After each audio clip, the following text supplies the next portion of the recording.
معمر بن راشد اور یونس نے خبر دی،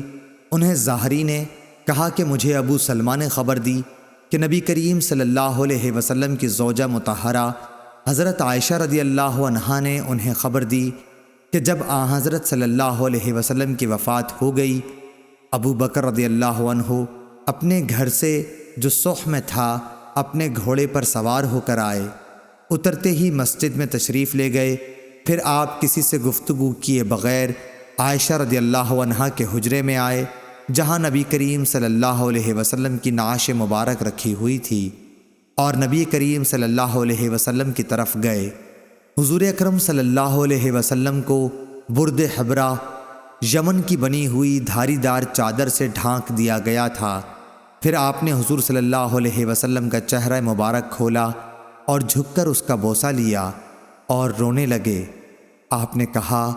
میرے ماں باپ آپ پر قربان ہوں، اے اللہ کے نبی، اللہ تعالیٰ دو موتیں آپ پر کبھی جمع نہیں کرے گا سوائے ایک موت کے جو آپ کے مقدر میں تھی، سو آپ وفات پا چکے۔